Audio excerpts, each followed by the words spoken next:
कृष्ण श्री श्रीमशील भक्ति वेदांत शील नारायण गोसाई महाराज जी के चरणों में अनंत कोटि दंडवत प्रणाम ज्ञापन करते हुए उनसे हेतु कृपा की वांछा करता हूँ।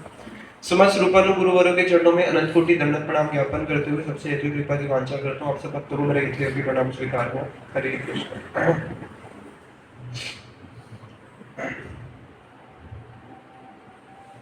इस जगत में अनेक प्रकार की वार्ताएं होती है।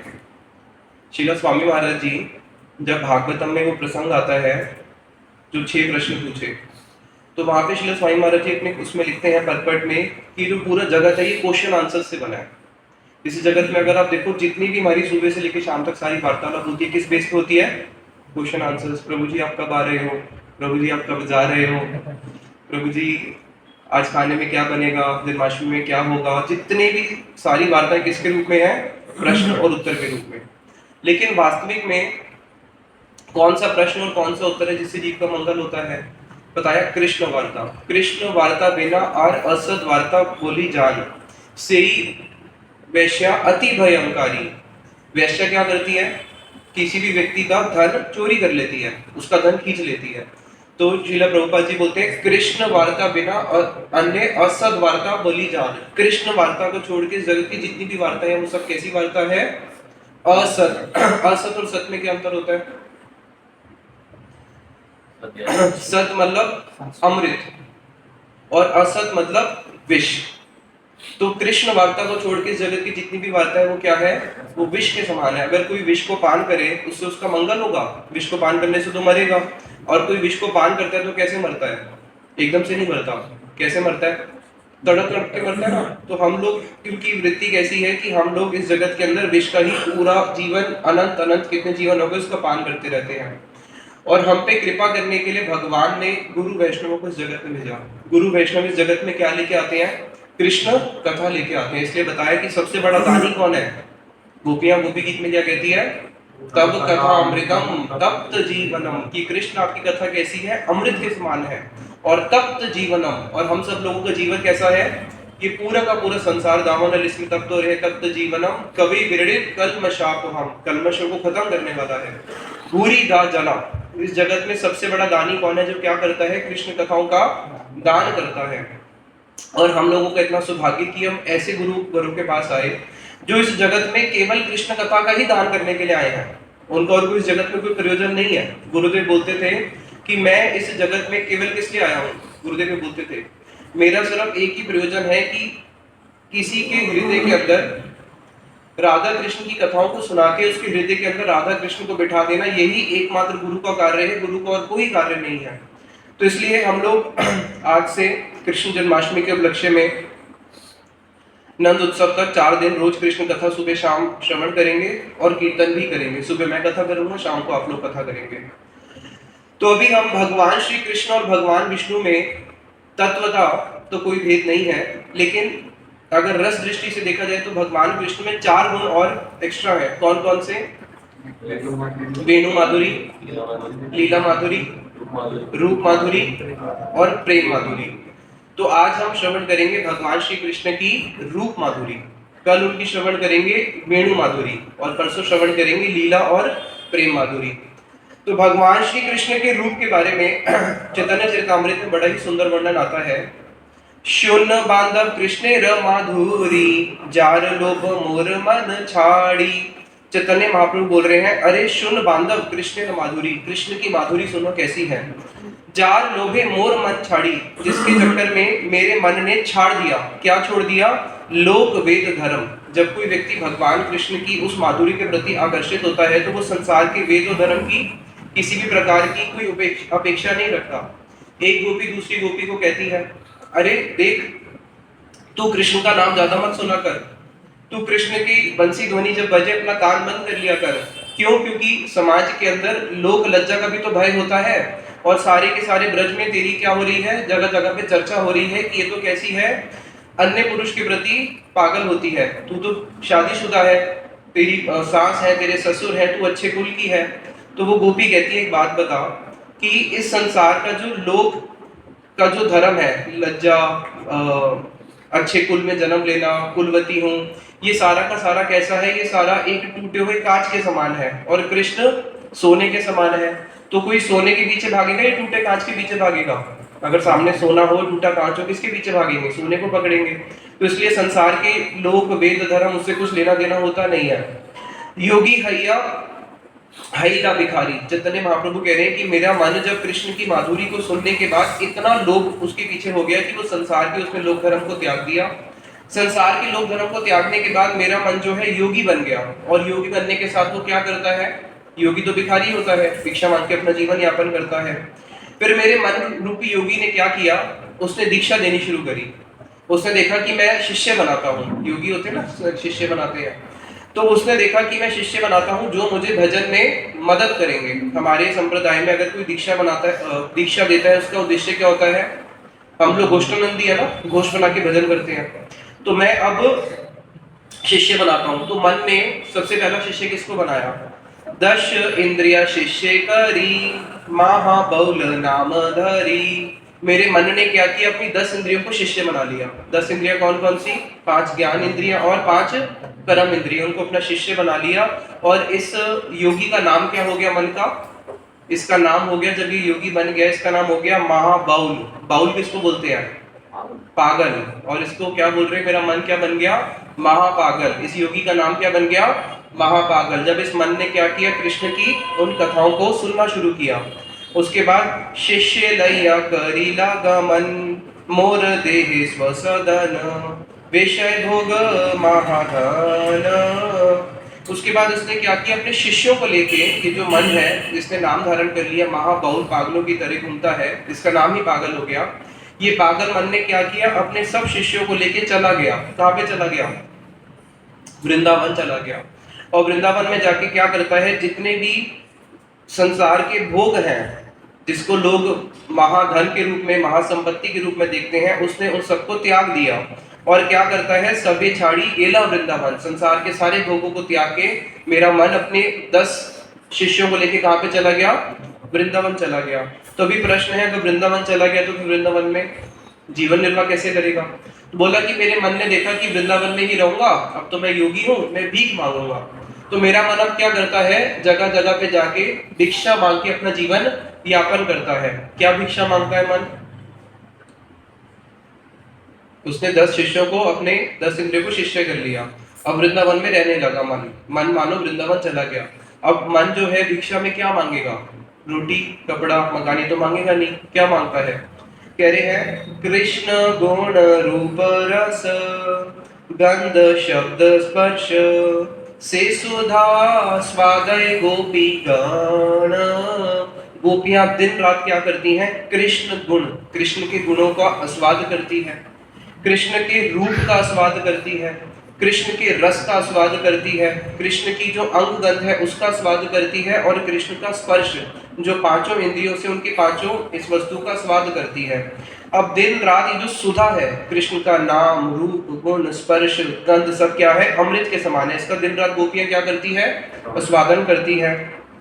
तासा बार ग्रास शेषे, आनी पंचेंद्रिय शिष्य, से भिक्षाए राखे जीवन।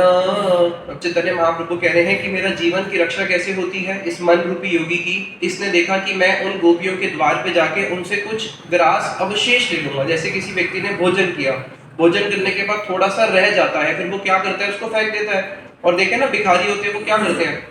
जो छोटे छोटे बच्चे होते हैं भिखारी की तरह घूम रहे होते हैं, किसी रेस्टोरेंट के बाहर जाके जब हम कुछ खाना फेंक देते हैं उस डस्टबिन में से उठा के वो खाते हैं नहीं खाते? कभी देखा है? खाते हैं।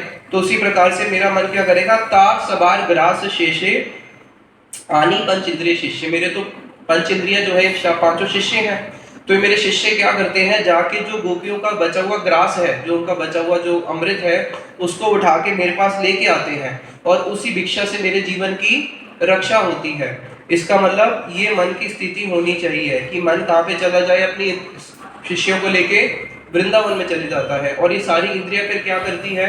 जो कृष्ण का सुधा, जो गोपियां स्वाद करती है, उसका जो कुछ ग्रास अवशेष रह जाता है, उसी से ही इस मन की रक्षा होती है।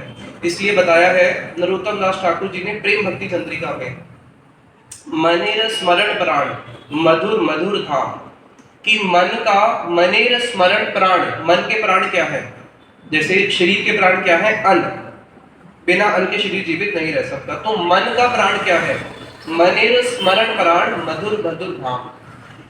मन का जो प्राण है वो है स्मरण। क्या है? स्मरण। साधे साधन यही इहा बार आर नहीं।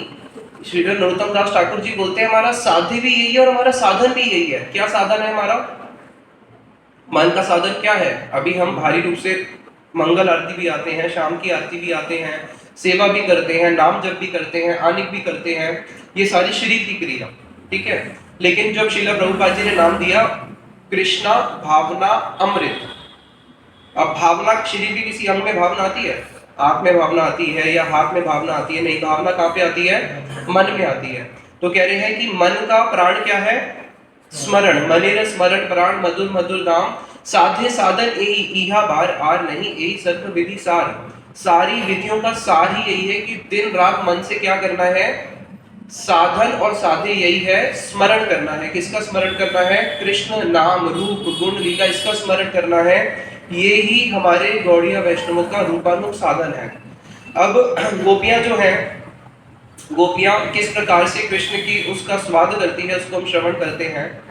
भगवान श्री कृष्ण की रूप माधुरी कैसी है। एक गोपी दूसरी गोपी को बोलती है कि देखो जो सूर्य है, कृष्ण को किसी ने बोला कि अरे कृष्ण तो सूर्य के समान है।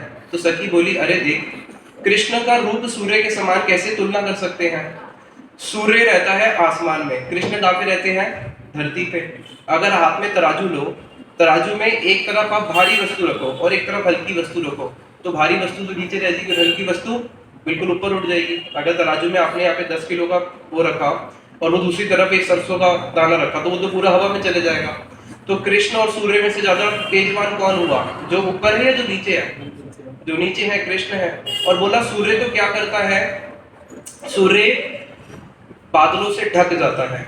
और भगवान कृष्ण कैसे हैं? जो बादलों की शोभा को भी परास्त कर देते हैं।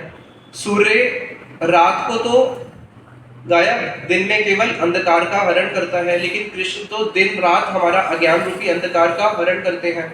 तो कृष्ण का रूप ऐसा है कि कृष्ण के रूप को देखने के बाद जो तृष्णा है, जैसे मानो अगर हमारे सामने रसगुल्ला आ गया, अब रसगुल्ले को देखने के बाद तृष्णा शरीर के कौन से अंग में आएगी? जीभ में तृष्णा आएगी। अब जीभ जब रसगुल्ले का पान करेगी तो जो कान है या जो नाक है या जो और स्पर्श इंद्रियां हैं, वो क्या जीवा के साथ द्वेष रखेगी कि तू तो अकेले रसगुल्ला का पान कर रही है? और स्पर्श इंद्रियां हाथ बोलेंगे हमें कम से कम थोड़ा रसगुल्ले को हाथ लगाने देता, नाक बोलेगा मेरे को अच्छे से सूंघने दे, तूने पहले ही खा लिया। इस प्रकार से होगा? नहीं होगा। लेकिन भगवान श्री कृष्ण का रूप ऐसा है, उनकी अगर कोई गोपियां उनकी कृष्ण की कथा सुन रही होती है, कृष्ण की कथा सुनने के प्रभाव से जो उनके नेत्र है गोपियों के जो नेत्र है उसके अंदर तृष्णा रूपी ज्वर चढ़ जाता है। ज्वर मतलब होता है बुखार। बुखार कैसे चढ़ता है? एक तो होता है ना, कोई व्यक्ति बहुत ज्यादा थक गया तब भी उसको बुखार चढ़ जाता है, कोई व्यक्ति बहुत ज्यादा सोचता है तब भी उसको बुखार चढ़ जाता है, किसी व्यक्ति के हृदय में अगर बहुत ज्यादा किसी वस्तु के प्रति लोभ बहुत हाई हो जाता है और उसको वो प्राप्त नहीं कर पाता, नींद नहीं आती और उससे भी बुखार हो जाता है। तो गोपियां कहती है कि कृष्ण की कथा सुनते सुनते जो कान है वो तो तृप्त हो रहे हैं, लेकिन जो मेरे नेत्र है, नेत्रों को तो कृष्ण कथा नहीं मिल रही, कृष्ण कथा तो किसको मिल रही है? कानों को मिल रही है। और नेत्र की जो तृष्णा है वो और बढ़ती जा रही है। कृष्ण कथा सुनने से तृष्णा तो शांत होनी चाहिए बाकी इंद्रियों की, और नेत्र की तृष्णा रूपी ज्वर इतना बढ़ चुका है कि अभी मूर्छित होने वाला है।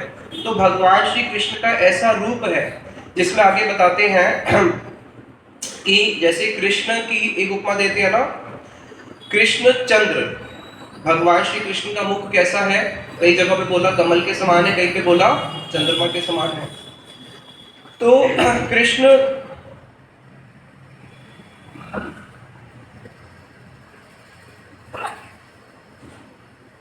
जो चकोर होता है, चकोर क्या करता है? चंद्रमा की ओर देखता है और चंद्रमा का रसपान करता है। चंद्रमा को देख के उसको सेटिस्फेक्शन मिलता है, और जब आसपास उसके अगर कुछ अंगारे भी गिरे होते हैं तो वो अंगारों पे भी चोंच मारता है, ये समझ के कि क्या है, चंद्रमा के ही उसमें से कुछ गिरा हुआ है। और चातक क्या करता है? चातक नहीं, देखो चकोर चंद्रमा को देखता है और चातक क्या करता है? चकोर और चातक, शास्त्रों में हर जगह दो उदाहरण दिए। चातक क्या करता है? पानी की लालसा। कौन से पानी की? वो बादलों को देखता है और बादलों को देखता है कि वहां से जब मेघ से वर्षा होगी तो वो सारा पानी नहीं लेगा, केवल कौन सा पानी लेगा? जो स्वाति नक्षत्र का। अब यहाँ पे गोपियां कह रही कि कृष्ण का कैसा रूप है, कि कृष्ण का ऐसा रूप है कि कृष्ण का जो मुख है वो चकोर के समान है। और चंद्रमा, स्वाभाविक है कि चकोर जब चंद्रमा को देखता है तो चंद्रमा के मन में तो लालच नहीं आता ना, लेकिन कृष्ण इतने सुंदर चकोर है, इतने सुंदर चकोर कि यहाँ पे उल्टा हो जाता है, चंद्रमा ललायित हो जाता है चकोर के पीछे कि मुझे इस चकोर का रसपान करना है। चकोर किसका पान करता है? चंद्रमा का। लेकिन कृष्ण का चकोर के साथ ऐसी उपमा दी कि उसको देख के चंद्रमा ललायित हो जाता है कि मुझे इस चकोर का रसपान करना है। तो यहाँ पे चंद्रमा कौन है? चंद्रमा है राधा रानी, गोपियां, जो क्या करती हैं? कृष्ण रूपी चकोर को देख के ललायित हो जाती है कि हमें इसका पान करना है। और दूसरा बताया कि जो चातक, चातक क्या करता है? इंतजार करता है कि मेघ की वर्षा मेरे ऊपर होगी। लेकिन यहाँ पे उल्टा है, कृष्ण रूपी चातक क्या करता है? गोपियों रूपी मेघ के ऊपर अपनी रस की वर्षा करता है। कृष्ण कैसी वर्षा करते हैं? अपने रस की। किस प्रकार से वर्षा करते हैं रस की? बड़ा सुंदर उदाहरण दिया एक, कि भगवान कृष्ण वो है ना, मधुरम मधुरम एतत् मधुरम मधु गंधी मृदु स्मितत् एतम अहो मधुरम मधुरम मधुरम मधुरम, कि भगवान श्री कृष्ण का सब कुछ मधुरम है। किसी व्यक्ति ने जब भगवान के दर्शन करे, उनकी नजर उनके चरणों पे पड़ी, अरे कितना सुंदर इनके चरण है, अमृत के समान। मानो कृष्ण के चरण देखने से ऐसे लगता है कि क्या कभी सूर्य चंद्रमा को ढकता है, लेकिन उनके चरण देखने से ऐसे लगता है सूर्य जो है, चंद्रमा ने सूर्य को ढक दिया। क्योंकि भगवान श्री कृष्ण के चरण कमल जो है नीचे से कैसे है? पूरे लाल। और ऊपर जो उनके नख है वो कैसे है? नख कमल। जो हम गायत्री करते हैं उसमें आता है ना, कामदेव, जो काम गायत्री करते हैं, काम गायत्री में कृष्ण भगवान की जो उपमा दी है वो किससे दी है? 24.5 चंद्रमा। तो उसमें से 10 चंद्रमा कहाँ पे है? उनके चरण में जो 10 नख है वो 10 नख क्या है? वो चंद्रमा है। मानो चंद्रमा ने जब भगवान श्री कृष्ण के चरणों को देखा, उनकी शोभा को देख के वो 10 भागों में विभक्त हो गया और उनके चरणों का आश्रय ले लिया। तो भगवान श्री कृष्ण के चरणों का जो नख कमल है, वो नख कमल भी कैसा है? नख चंद्र है, नख चंद्रमा के समान है। और उनके चरणों के नीचे कैसा है? लालिमा। तो लालिमा क्या हो गई? सूर्य के समान। और सूर्य को किसने ढक दिया? चंद्रमा ने ढक दिया। अब जब भगवान के, जब कोई व्यक्ति उनके मुख के दर्शन करता है, उनके चरणों के दर्शन करे, जब मुख के दर्शन करता है, कहते हैं अरे ये तो मधुरम मधुरम मधुरम अहो अति मधुरम, ये तो कितना मधुरम है। और उनके मुख में भी जब कोई उनकी इस रूप के दर्शन करता है, तब तो वो पूरा दर्शन करने लायक ही नहीं बचता। इसलिए बताती है गोपियां कि मानो कृष्ण जो है, जो भगवान श्री कृष्ण के दांत है, दांत की उपमा किससे दी है? भगवान श्री कृष्ण के दंत की उपमा दी है अनार के दाने होते हैं ना, अनार के दाने। शास्त्रों में कहीं पे भी देखोगे तो भगवान के जब दांत की उपमा दी, किससे दी?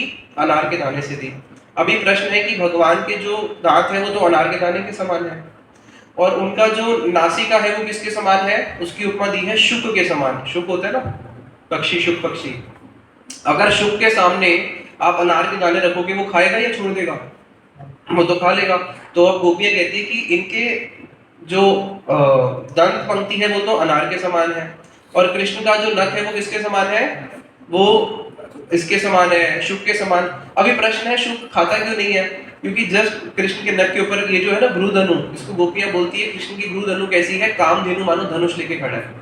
अब कामधेनु अगर किसी को मूर्छित करना हो, किसी को मारना हो, तो क्या उठाएंगे? धनुष बाण उठाएंगे और उसको मार देंगे। तो कृष्ण की जो भ्रूधनु है वो क्या करती है? वो कामदेव मानो ऐसे लगता है धनुष लेके खड़ा है, और जब धनुष पे प्रतंचा चढ़ाते हैं तो कैसे करते हैं? उसको पीछे खींचते हैं और तीर मारते हैं। तो कृष्ण इस अपने नेत्र और इससे, गोपियां बोलती है कृष्ण की ये कैसे है? नेत्र भ्रूधनु जो क्या है? काम धनुष के समान है, जिससे कृष्ण तीर छोड़ते हैं। कौन सा तीर छोड़ते हैं? अपना कंधर्व रूपी तीर छोड़ते हैं, प्रेम का बाण छोड़ते हैं, बाण छोड़ते हैं। अब ये जो ऊपर कौन खड़ा है? कंधर्व खड़ा है, इसलिए जो शुक है वो अनार नहीं खा पाता। तो भगवान श्री कृष्ण की जो कोई भक्त जब उनकी शोभा के दर्शन करता है, इंद्र जनुदीनी से भूधनु छटान। गोविंद दास जी बोलते हैं कि इंद्रधनु, जब भगवान श्री कृष्ण के सर के ऊपर जो मोर पंख है वो किसके समान है? वो इंद्र धनुष के समान है। इंद्रधनुष को क्या बोलते हैं इंग्लिश में? रेनबो। रेनबो क्या करता है? आसमान में, आसमान बहुत सुंदर, लेकिन आसमान में जब रेनबो खिल जाता है तब क्या होता है? वो उसकी शोभा और बढ़ जाती है। तो भगवान श्री कृष्ण का जो वपु है, इसकी उपमा किससे दी है? भगवान श्री कृष्ण का वपु, उनके शरीर किसके समान दिया है? घनश्याम। घनश्याम यानी कि एक घनश्याम मेघ के समान। और घनश्याम मेघ के ऊपर जब अगर इंद्रधनु खिल जाए तो उसकी शोभा और बढ़ जाती है। लेकिन कहते हैं कि भूधनु छटन ने क्या किया? इंद्रधनु छटा को परास्त कर दिया।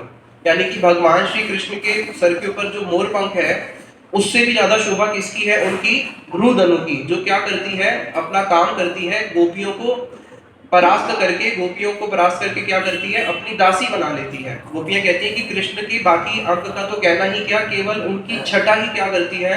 उनकी एकमात्र भ्रूधनु की जो छटा है वो ही गोपियों को पूरा परास्त करके अपनी दासी बना लेती है। फिर आगे बताया कि भगवान श्री कृष्ण का हास्य अमृत कैसा है। जब भगवान कृष्ण का कोई दर्शन करता है कि उसने उनके केवल इंद्रधनु के दर्शन करे, उसी को देख के वो मूर्छित हो गया। और अगर भक्त के सामने भगवान खड़े हैं, कृष्ण की कोई उनका सुधा का पान कर रहा है और कृष्ण अगर उसको देख के केवल हंस दे, मधुर स्मितम एतद अहो मधुरम मधुरम मधुरम अति मधुरम, उससे बट मधुरम तो और कुछ है ही नहीं, क्या? उनकी स्मित हास्य। तो उनका स्मित हास्य कैसा है? भगवान श्री कृष्ण जब वन में प्रवेश, वन से संध्या के समय जब प्रवेश करते हैं, उनका स्मित हास्य को देख के वो एक मधुर तरंग के समान है। अब समुद्र के अंदर तरंग क्या काम करती है बताओ? जो सागर होता है, सागर में तरंग का क्या काम है? सागर में अगर तरंग नहीं हो, सागर कभी उछलित होगा? सागर उछलित कब होता है? तरंग से होता है। उसी प्रकार से जितने भी ब्रजवासी हैं, ब्रजवासियों का जो प्रेम रूपी सागर है, उस सागर को कृष्ण का हास्य रूपी तरंग क्या करता है? उच्छलित करता है। उसके बाद कृष्ण का स्वभाव कैसा है उसके लिए बड़ा सुंदर बताया कि जैसे सूर्य का स्वभाव क्या है? उष्ण। चंद्रमा का स्वभाव क्या है? शीतलता। पृथ्वी का स्वभाव क्या है? सहनशीलता। सागर का स्वभाव क्या है? सागर का स्वभाव है गंभीरता। साधु का स्वभाव क्या है? धैर्य। वायु का स्वभाव क्या है? चंचल। उसी प्रकार से कृष्ण का स्वभाव क्या है? प्रेम के वशीभूत। कृष्ण क्या होते हैं? प्रेम के वशीभूत। ये भगवान श्री कृष्ण का स्वभाव है। और कोई भी व्यक्ति कभी अपने स्वभाव को त्याग सकता है?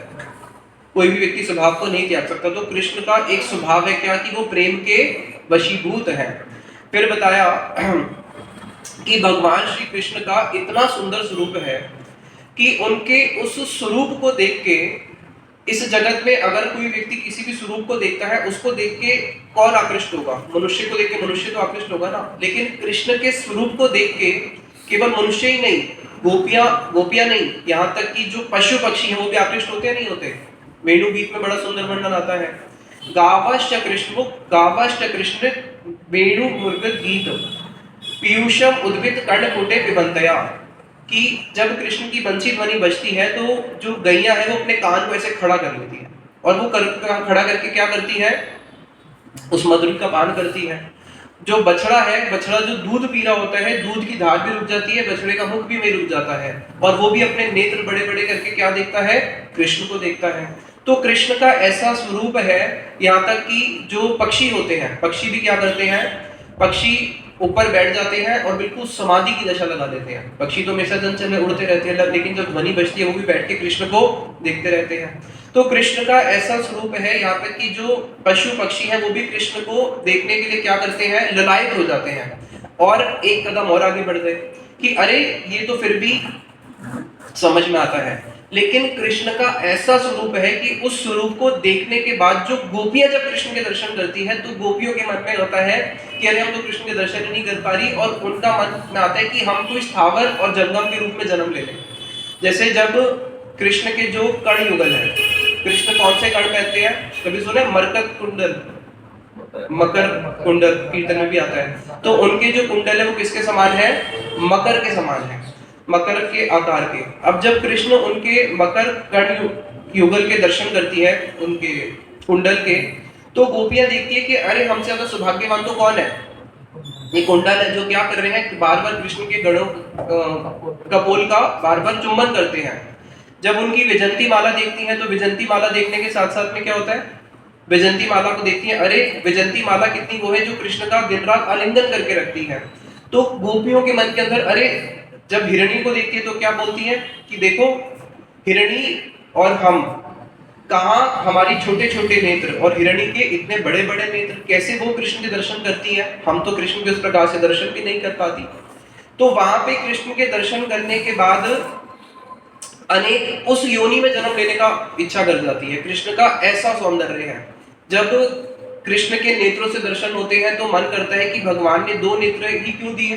ब्रह्मा जी को गाली देती हैं कि ब्रह्मा जी को सृष्टि करना नहीं आता, दो नेत्र दिए, हमारी सारी इंद्रियों को नेत्र कर देता, और जो दो नेत्र दिए उसमें भी क्या कर दिए, पलक लगा दिए। और हम तो कृष्ण के कैसे दर्शन करना चाहती हैं, बिना पलक के, जिसमें सोचो कैसा सौंदर्य होगा कृष्ण का कि एक निमिष मात्र, निमिष किसको कहते हैं, निमिष किसको कहते हैं बताओ, क्षण तो हो गया, एक क्षण का 11वां हिस्सा, एक सेकंड का 11वां हिस्सा कर लो, उसको बोलते हैं निमिष। और त्रुटि किसको बोलते हैं, त्रुटि युगायते त्वाम पश्यताम, वो भी गीत में आता है ना, त्रुटि किसको बोलते हैं, एक सेकंड का, एक क्षण का 4200 या फिर 42,000, कैलकुलेशन है भूल गया, एक क्षण का भी 42,000 इससे कर दो, 4200 शायद, उसको बोलते हैं त्रुटि। तो सोचो त्रुटि कितनी छोटी है, वो त्रुटि युगायते त्वाम पश्यताम, अगर एक क्षण तो बहुत दूर की बात हो गई, एक लव निमिष, एक त्रुटि, उनसे एक त्रुटि का भी वीर्य कृष्ण से सहन नहीं होता जब वो कृष्ण के उस माधुर्य का पान कर रही होती है। तो कैसा कृष्ण का माधुर्य होगा जिसके अंदर उनकी इच्छा हो रही कि काश हम कृष्ण के कुंडल बन जाए, क्योंकि कृष्ण का मुख किसके समान है, चंद्रमा के समान। और मानो जो दो कुंडल है ये दो सूर्य के समान है, जो चंद्रमा के सामने भी नहीं आ सकते, उस चंद्रमा की ऐसी प्रभा है। फिर आगे बताया, अब जो कृष्ण की मुख के जब गोपियां दर्शन करती हैं, बड़ा सुंदर वर्णन कर रही हैं कि कृष्ण का जो मुख का जो शोभा रूपी सागर है। अब कोई व्यक्ति सागर के पास अगर जाएगा तो वो क्या सागर में एकदम डूब जाएगा, कब डूबेगा, थोड़ा तैरने के लिए जब आगे जाएगा, प्रयास करेगा, चलो तैर के देखते हैं, तो हो सकता है पीछे से कोई लहर आए और उसको खींच के ले जाए।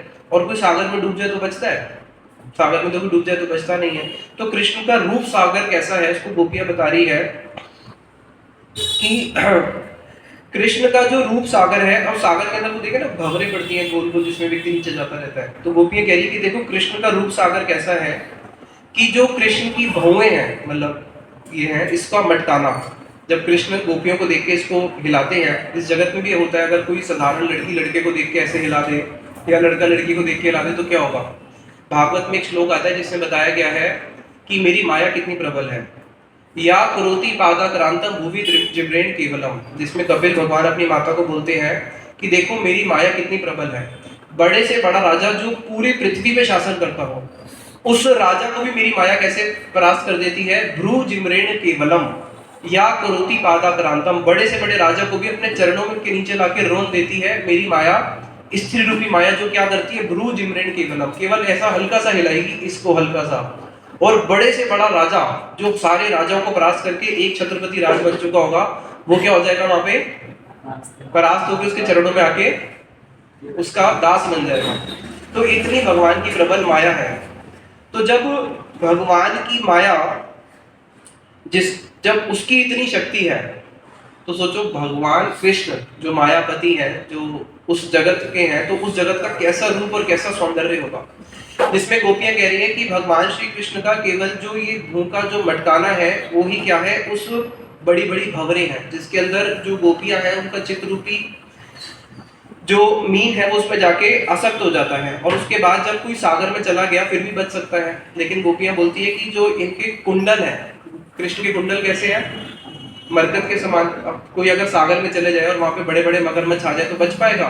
तो उनके बड़े बड़े जो कुंडल है वो कैसे हैं, मरकत के समान है वो, और क्या करते हैं उस शोभा सागर के अंदर जीत को और ग्रास कर लेते हैं। तो गोपियां फिर आगे थोड़ा परोक्ष रूप में आ जाती है और बोलती है कि अरे देखो, और इनके नेत्र कैसे हैं, बड़े बड़े कृष्ण के जो नेत्र देखे ना, विशाल नेत्र, वो बोले कि बिल्कुल मत्स्य के समान है। तो इसलिए जो गोपियां हैं वो बोलती हैं कि कृष्ण रूपी सागर के अंदर अगर कोई आता है तो वो डूब जाता है। और कृष्ण रूपी सागर में डूबने के बाद क्या होता है, चैतन्य चरितामृत ने बताया, कृष्ण जीनी पद्म चांद पाठी याचे मुख फांद ताते अधर मधुर स्मित चार ब्रज नारी आसी आसी फांदे पड़े हरे दासी छाड़ी लाज पति घर द्वार। गोपियां कहती हैं चैतन्य चरितामृत में, चैतन्य महाप्रभु जब इस भावों का स्वागत कर रहे हैं, अंतिम लीला बोल रहे हैं, कृष्ण जीनी पद्म चंद, कृष्ण ने जीत लिया किसको, पद्म और चंद्रमा को, पद्म को भी जीत लिया और चंद्रमा को भी जीत लिया। अब कृष्ण ने पद्म और चंद्रमा को जीत के क्या किया, पाटी याचे मुख फांद, अपने मुख रूपी फांद, फांद मतलब समझते हो, किसी को फंसाने के लिए कोई भी फांस, तो कृष्ण ने क्या किया, अपने पद्म को और चंद्रमा को जीत के अपने मुख का विस्तार किया, वो फांद के समान है। और अब किसी को अगर जाल में पकड़ना हो, जैसे हम चूहे के लिए वो लगाते हैं ना, पकड़ने के लिए जाल लगाते हैं, वो चूहे जाली लगाते हैं, तो उसमें चूहा अपने आप आ जाता है। बाहर क्या लगाना पड़ता है, थोड़ा गुड़ लगाना पड़ता है, थोड़ा अगर कुछ घी लगाना पड़ता है, कुछ अच्छी चीज लगानी पड़ती है। तो गोपियां कह रही है कृष्ण ने भी अपने मुख रूपी फांद को हमें पकड़ने के लिए करा, अब उसमें उन्होंने क्या लगाया हमें पकड़ने के लिए, ताते अधर मधुर स्मित चार, उनका हास्य अमृत। कृष्ण क्या करते हैं, गोपियों को देख के केवल हंस देते हैं, अधर स्मित चार, इसको बोलते हैं ना स्मित अधर। तो उन्होंने क्या किया, कृष्ण ने उसी प्रकार से हमें अपनी ओर खींच लिया। ब्रज नारी आसी आसी फांदे बड़े है दासी, जो ब्रज की गोपी है वो क्या करती हैं, अपने आप को रोकने पर भी नहीं रुक पाती, आके क्या करती हैं, उस फांस के अंदर फंस जाती हैं और उनकी दासी बन जाती है। फिर क्या करती है, छाड़ी लाज पति गृह द्वार, फिर अपनी लाज पति सब कुछ उनको त्यागना पड़ता है। इसलिए फिर गोपियां बोलती है कि कृष्ण कैसे हैं, अपने रूप से उन्हें मैं आकृष्ट तो किया। दूसरी गोपी बोलती है मैंने देखो बोला तो था कि कृष्ण का जो रूप इतना सुंदर है, एक सुंदर मेघ के समान। तो गोपी बोलती है अरे तूने गलत बोला था, मेघ के अंदर अगर पॉजिटिव है तो नेगेटिव भी तो है। क्या नेगेटिव है, ये जो मेघ है, मेघ क्या करता है, जो चातक पक्षी होता है, चातक पक्षी और मेघ, अब दोनों में जो प्रेम है वो एक तरफा है या दो तरफा है, एक तरफा है। चातक रो रो के मर जाता है और मेघ एक बूंद भी पानी का चातक को नहीं देता। मेघ तो चारों तरफ वर्षा करता है, नहीं करता, मेघ तो चारों तरफ वर्षा करता है। तो मेघ जब चारों तरफ वर्षा करता है, क्या वो इस चीज का भेद करता है कि मैं मरुभूमि में वर्षा कर रहा हूँ या मैं किसी जलाशय में वर्षा कर रहा हूँ, वो तो इस चीज का भेद नहीं करता। तो मेघ जो चारों तरफ वर्षा करता है, अगर वो एक बूंद भी अगर उस चातक को देते तो चातक के प्राणों की रक्षा हो सकती है ना। लेकिन मेघ का जो हृदय कितना कठोर है, वो एक बूंद भी चातक को देता है, एक बूंद भी चातक को देता नहीं। तो गोपियां बोलती है कि कृष्ण ने हमें रूप में अपने आकर्षित तो कर लिया, लेकिन ये कैसा मेघ है, ये ऐसा मेघ है पूरे जगत के ऊपर तो कृपा करता है, लेकिन हम गोपियों को एक बूंद भी अपने अधर अमृत का पान कराता नहीं है। फिर दूसरा कृष्ण की उपमा, जो कृष्ण का जो पीताम्बर है उसको किससे उपमा दी हुई है, विद्युत। विद्युत मतलब होता है बिजली। तो जब कोई कृष्ण के भक्त दर्शन करता है तो मानो ऐसा लगता है कि उनके मेघ के ऊपर विद्युत चमक रहा है। और विद्युत कैसा होता है, स्थिर या चंचल, विद्युत तो बहुत चंचल होता है। और फिर कृष्ण के जो अलकावल्ली है, कृष्ण की अलकावल्ली की उपमा किससे दी है, भ्रमर से। भ्रमर क्या करता है, कृष्ण का मुख हो गया कमल के समान और उनकी जो एक एक अलकी गिर रही होती है, मानो वो ऐसे लगता है भ्रमर है जो क्या कर रही है, उनके मुख कमल से रस पान कर रही है। तो कृष्ण की जो अलके हैं वो अलके भ्रमर के समान। तो गोपी बोलती है भ्रमर क्या करता है, एक पुष्प पे बैठता है, फिर दूसरे पे बैठता है, फिर तीसरे पे बैठता है, फिर चौथे पे बैठता है, वो एक पुष्प से दूसरे पुष्प पे जाता रहता है। कभी ऐसा सुना कि भ्रमर एक ही पुष्प के प्रति आसक्त हो जाए, ऐसा होता है कभी, होता है।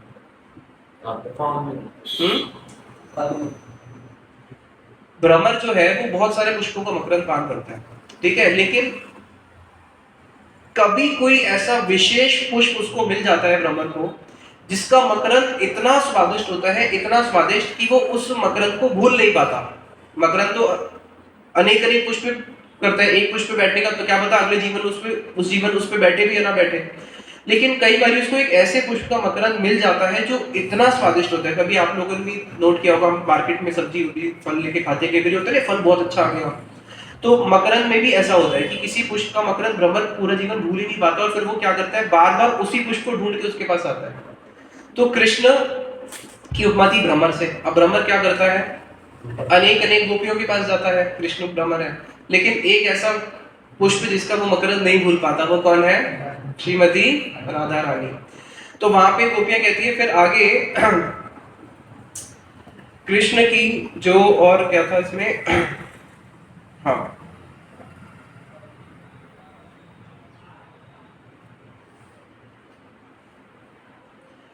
कृष्ण का जो मुख चंद्र, फिर कृष्ण की उपमा दी है चंद्रमा के समान। अब चंद्रमा क्या करता है, चंद्रमा कैसे दुख देता है, तो रोशनी से दूसरों को देता है दुख, दुख। चंद्रमा बहुत दुख देता है। जब रात को चंद्रमा आ जाता है तो एक भौतिक जगत में रात किसके लिए बनी है, भौतिक संसार में रात किसके लिए बनी है, भागवत का एक श्लोक है ना, दिया क्या है वो, दिया अर्पते राजन कुटुंब भरणेन वा, क्या है वो श्लोक, इंग्लिश में सीधो स्वामी महाराज जी का बोला, दिन में एक व्यक्ति काम करता है, पैसे कमाता है, रात को सेक्स करता है, तो दिन उसका चला जाता है पैसे कमाने में, रात को सेक्स करने में। वो श्लोक क्या है, भागवतम का श्लोक है ना, देवा अर्थे राजन कुटुंब भरणेन वा नेक्तम प्रियते, ऐसे है कि रात्रि जो है वो सोने में और मैथुन में निकल जाती है।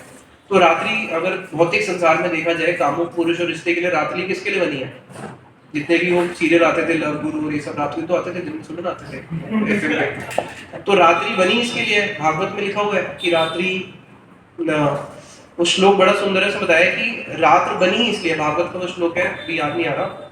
तो वहां पे रात्रि के समय चंद्रमा किसको दुख देता है, कांत और कांता। अब जो, अगर मानो कि कोई जो स्त्री है, जो वीरणी है, क्योंकि उसका जो पति है वो कोई दूर काम करने के लिए गया हुआ है, दूर देश में गया हुआ है, तो जैसी रात्रि होगी, तो रात होने के साथ साथ ही क्या होगा, जैसी रात होगी उसको दुख होना शुरू हो जाएगा। तो जितनी भी विरहणी, वीरे और विरहणी जो वीरे को सहन कर रही है, तो जितनी भी गोपियां हैं, गोपियां बोलती है कि चंद्रमा क्या करता है, हम विरहणियों को जलाता है। तो उसी प्रकार से कृष्ण भी क्या करते हैं, कृष्ण की अगर चंद्रमा के समान विधि की 24 साढ़े 24 चंद्र हैं कृष्ण के उसमें, तो वो क्या कर रहे हैं, हम विरहणियों को जलाते हैं। फिर भगवान श्री कृष्ण की एक उपमा दी है, उनके हाथ, उनका मुख, उनके चरण कमल के समान। अब कमल का क्या दोष है, अभी तक तो वो था गोपियां परोक्ष, कमल का क्या दोष है बताओ, सुगंध उसका दोष है, इसी में कमल का दोष है कि जो भ्रमर होता है ना, भ्रमर कमल क्या करता है, जब रात्रि हो जाती है तो कमल बंद हो जाता है और वो भ्रमर को अपने अंदर ही कैद कर लेता है। उसी रूप से कृष्ण क्या करते हैं, कृष्ण ने भी हमें अपने पास क्या कर लिया है, पूरा कैद कर लिया है। अब सखी बोलती है कि यही मेरे दुख का कारण है, चैतन्य चरितामृत में आता है, सखी है सुन मोर दुखेरा कारण, मेरा दुख का कारण सुन। मोर पंच इंद्रिया गण महालंपट दस्युगण, कि जो मेरी पांचों इंद्रियां हैं वो महालंपट है, जैसे हमारी इंद्रियां लंपट है ना, वो संसार के विषय भोग के पीछे भागती हैं, तो गोपियां कह रही है कि मेरी पांचों इंद्रियां जो है वो महालंपट है और दस्युगण है। दस्यु क्या करता है, दस्यु किसको बोलते हैं, डाकू। डाकू क्या करते हैं, हरण करता है। तो मेरी पांचों इंद्रियां जो है इतनी लंपट है, सब डाकू बनी हुई है, और क्या कहती है, सब कहे हर पर धन। मेरी पांचों इंद्रियां दिन रात कृष्ण के धन का हरण करना चाहती है। अगर आपको पता चल जाए कि कहीं पे अमृत पड़ा है, और अमृत को पीने के बाद कोई व्यक्ति कभी मरता नहीं है, वो अमर हो जाता है। अगर पता चल जाए कहीं पे अमृत पड़ा है, तो कोई भी बुद्धिमान व्यक्ति वो क्या करेगा, ये 3 प्रकार उस अमृत को प्राप्त करने की चेष्टा करेगा। ये 3 प्रकार है, और उसको अगर कुछ गलत करके भी उस अमृत को लेना पड़ेगा, तब भी उसको कोई भय नहीं, क्योंकि अमृत मिल गया तो किस प्रकार का भय, कोई मार ही नहीं सकता। तो उसी प्रकार से जो गोपियां हैं वो कहती है कि हमारी पांचों इंद्रियां दिन रात कृष्ण के उस अमृत का क्या करती है, उसको वहां से छीनना चाहती हैं, डाकू बन गई हैं। तो ये है एक भक्त की स्थिति कि जब हम अगर कृष्ण भजन करने के लिए आए हैं, सब कुछ त्यागा है, किसके लिए त्यागा है, इस अमृत का पान करने के लिए, कृष्ण की रूप माधुरी का, कृष्ण की गुण माधुरी का, कृष्ण की लीला माधुरी का, कृष्ण के प्रेम माधुरी का। ये 4 माधुरियां ही हमारी गौड़ीय वैष्णवों की संपत्ति है। अगर हम लोगों का इस संपत्ति के प्रति लोभ ही नहीं हुआ, और लोभ कैसे होगा, जब तक जानेंगे नहीं, जब तक जानेंगे नहीं तो लोभ भी नहीं होगा। तो अगर हमने इसको जानने का प्रयास नहीं करा, इस संपत्ति के प्रति हमारा लोभ नहीं हुआ, तो हमारा भजन करना सार्थक है? हमारा भजन करना फिर कोई सार्थक नहीं है। हम गुरुदेव के पास इसी संपत्ति के लिए आए हैं। इसलिए श्रील भक्ति श्री सिद्धांति गोसाई महाराज जी इस बात को बोलते थे कि बहुत सारे लोगों ने प्रभुपाद जी का चरण आश्रय बहुत सारे अनेक अनेक वस्तुओं को देख के किया कि अरे इनके पास तो बहुत सारे शिष्य हैं, इनके पास तो बहुत बड़ा वैभव है, बड़े बड़े मंदिर हैं, इनके पास गाड़ी है, ये तो बहुत अच्छी अंग्रेजी बोलते हैं। लेकिन ऐसे बहुत किंचित कुछ भक्त जो जन थे जिन्होंने प्रभुपाद जी के हृदय में छुपा हुआ ये जो माधुरी है, ये जो ब्रज का रस है, इसको देख के उनके चरणों का आश्रय ग्रहण किया। अगर हमारे हृदय के अंदर इस रस के प्रति थोड़ा सा भी लोभ आता है, तभी हमारा जन्माष्टमी बनाना सफल है। हम लोग किसके भक्त बनने के लिए आए हैं? कृष्ण भक्त, कृष्णा कॉन्शियसनेस। तो कृष्णा कॉन्शियसनेस क्या है? कृष्ण की इसी माधुरी में डूबना ही वास्तविक कृष्णा कॉन्शियसनेस है। कृष्ण चेतना क्या है? एक कृष्ण चेतना तो ये हो गई क्या? सर्वधर्मान् परित्यज्य माम एकम शरणं व्रज अहम त्वां सर्वे पापेभ्यो मोक्षयिष्यामि मा शुचा। अरे कृष्ण के शरण में जाने से मोक्ष मिल जाता है, सारे पाप खत्म हो जाते हैं। एक ये भी कृष्ण कॉन्शियसनेस है। एक कृष्ण कॉन्शियसनेस क्या हो गई? जिसमें भगवत गीता में बताया है पितृयात्री पितृवता, पितरों की पूजा करने वाले पितृलोक में जाएंगे। यान्ति मत या जिनो अपि माम, जो मेरी पूजा करेगा वो मेरे लोक में आएंगे। ये भी एक कृष्ण कॉन्शियसनेस है। भागवत में आता है ना यथा तरोर मूल निशेषणे तृप्यन्ति तत् सकंतुजुब शाखा, कि अगर पेड़ की जड़ में पानी दोगे तो एक एक शाखा में पानी लेने की जरूरत नहीं है। तो कृष्ण की सेवा करेंगे तो और पितरों की और किसी की सेवा करने की जरूरत नहीं। ये भी कृष्ण कॉन्शियसनेस है। लेकिन वास्तविक कृष्ण कॉन्शियसनेस जो हमें हमारे गुरुवर देने के लिए आए हैं वो क्या है? द्वारकाधीश कृष्ण को भी प्रणाम करेंगे, मथुराधीश कृष्ण को भी प्रणाम करेंगे, लेकिन हमारे मूल उपास्य कौन है? ब्रजेंद्र नंदन आराध्यो भगवान ब्रजेश धन्यास। इसलिए जब जन्माष्टमी आती थी हमारे परम गुरुदेव बोलते थे कि पूरा जगत कृष्ण जन्माष्टमी तो मना रहा है, कौन से कृष्ण की जन्माष्टमी मना रहा है? जिन्होंने भगवत गीता बोली, जिन्होंने महाभारत का युद्ध किया, या फिर जो गोपियों के साथ रास करते हैं। गौड़िया वैष्णव जिन्होंने भगवत गीता बोली उन वाले कृष्ण की जन्माष्टमी नहीं मनाते। कौन से कृष्ण की जन्माष्टमी मनाते हैं? जिन्होंने यशोदा मैया के गर्भ से जन्म लिया है। इसलिए साधारण जगत में लोगों को तो पता ही नहीं, सोचते हैं भगवान कृष्ण मथुरा में प्रकट हुए तो वो मथुराधीश की जन्माष्टमी मनाते हैं या द्वारकाधीश की मनाते हैं। केवल गौड़िया वैष्णव किसकी जन्माष्टमी मनाते हैं? नंद के आनंद भयो जय कन्हैया लाल की, जिन्होंने नंद तनुज, जिन्होंने नंद महाराज जी के पुत्र हैं, यशोदा मैया के गर्भ से जन्म लिया है। तो इसलिए यही हमारा वास्तविक जन्माष्टमी मनाना है। तो अभी रात को आज 3 लोग कथा करेंगे 20-20-20 मिनट। कौन कौन बताओ आज रात को कौन करेगा?